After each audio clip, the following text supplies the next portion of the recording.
Ang salitang bukas ang pinakamapanganib sa buhay mo. Minsan sa buhay, paulit-ulit nating sinasabi sa sarili natin, gagawin ko na lang mamaya. Bukas na lang ako magsisimula.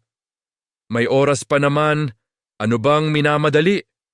Pero ang munting ugaling ito, tahimik na ninanakaw ang ating mga pangarap sa mundong puno ng walang katapusang pag-scroll, tuloy-tuloy na notifications, at walang humpay na distractions.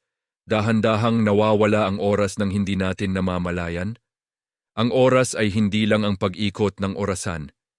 Hinuhubog nito kung sino tayo, ang ating kinabukasan, ang ating kapalaran.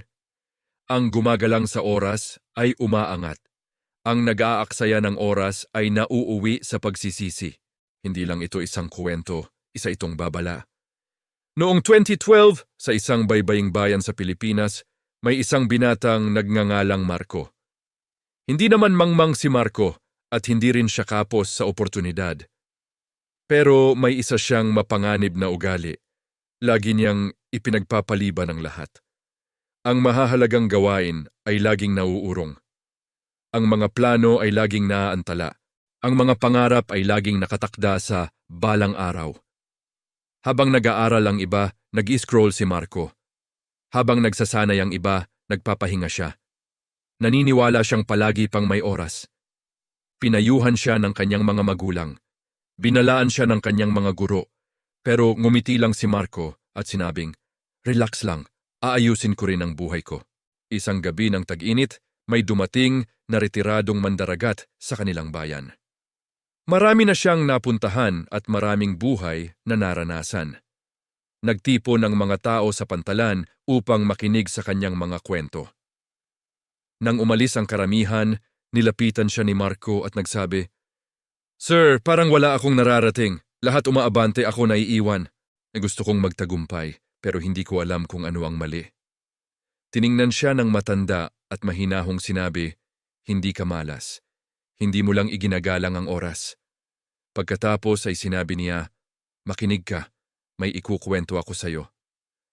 Noong unang panahon, may isang matagumpay na may-ari ng barko. Isang araw, nakasalubong niya ang dati niyang kaklase. Ngayon ay mahirap, walang trabaho at puno ng dahilan. Reklamo ng lalaki. "Sinasabi ng mga tao na hindi ako maaasahan. Sinasabi nilang hindi ako nakakatapos ng gawain sa oras." Nag-isip sandali ang may-ari ng barko at sinabi, "Bago sumikat ang araw bukas, maaari kang kumuha ng kahit gaano karaming kargamento ang kaya mo mula sa aking bodega. Sa'yo na ang lahat ng makukuha mo." Labis ang tuwa ng lalaki, pero kumain muna siya ng dahan-dahan. Pagkatapos ay nagpahinga at sinabi niya, "May oras pa naman." Natulog siya, nagpaliban, naghintay. Nang makarating siya sa bodega, sumikat na ang araw. Sarado na ang mga pinto, wala na ang pagkakataon. Hindi dahil kulang siya sa kakayahan, kundi dahil sinayang niya ang oras. Nang matapos ang kwento, nanahimik si Marco. Hindi na kailangan ng paliwanag. Naunawaan na niya. Noong gabing iyon may nagbago sa kanya.